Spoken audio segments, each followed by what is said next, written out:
So we're looking at the K2 Slayblade, which has been in their line forever. And this year, it's been about the same for a few years now. The K2 finally made some changes, some upgrades to it that are pretty awesome.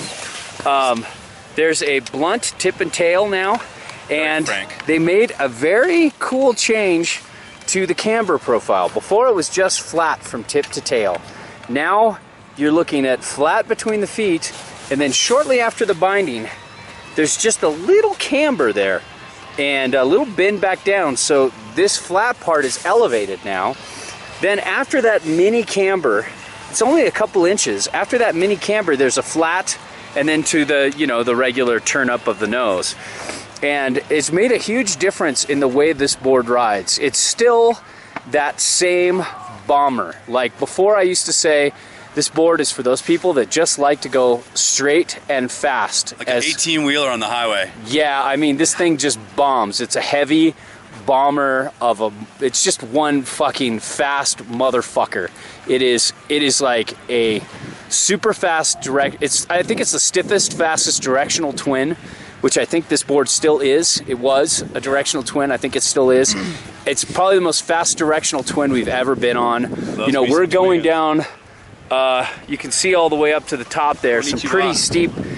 We're going down a run that the cat has to winch in to groom it. And I straight lined it the time I took it down. Jimbo didn't even, I think Jimbo made one turn.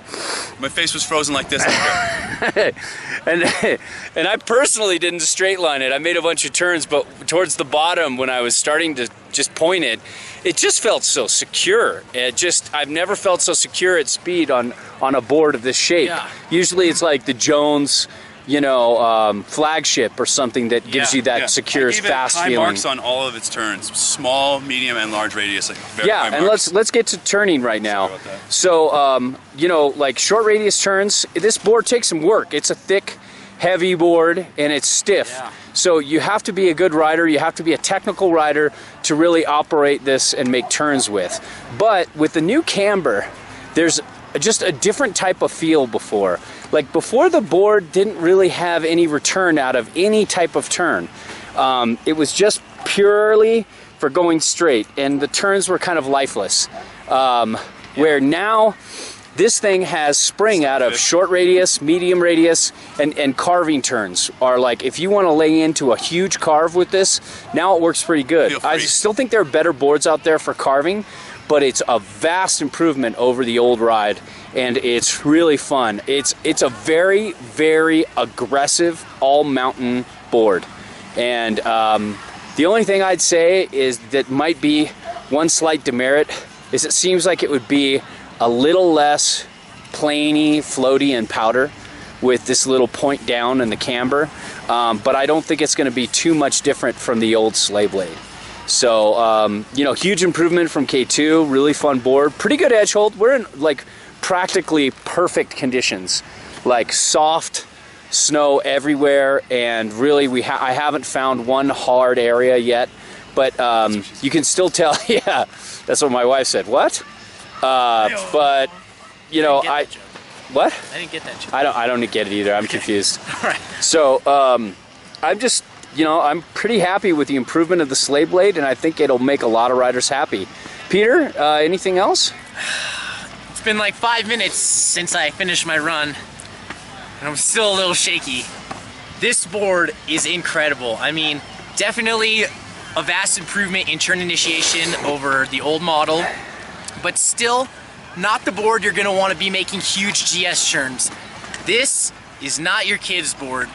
This is if Ferrari made an 18-wheeler, this board would be it. Right? It's like Batman's new. It's like Batman's new mobile. It's kind of like a tank that goes really fast. A tank that goes 100 miles an hour. I mean, if there's ever a board I wanted to take someone out in a race in, I think the K2 Slayblade. I would hands down pick this board. It's like if you want the Jones flagship in a twin. In a twin. Here you go. That's even possibly more damp.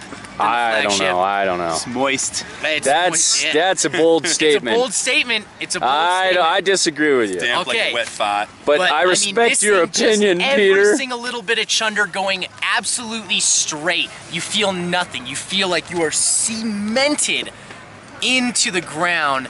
Without a doubt, Ground into the ground. Yeah, I've Jimbo, never felt so strapped in. What do you think of this? I had a lot of great times with it, switching regular, and I can just reiterate a lot of the things that you guys have said. But I found it, yeah, heavy, durable, stable. Stable. That's what I like most of all.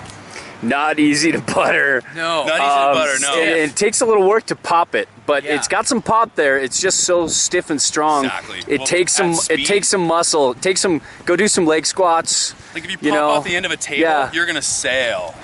Yeah. Because They it does have enough They pop didn't. to They take didn't call you. this the Ninja Star. You know, they didn't call us the Dagger. Video went dead. That's why I was trying to hustle through it. Does it just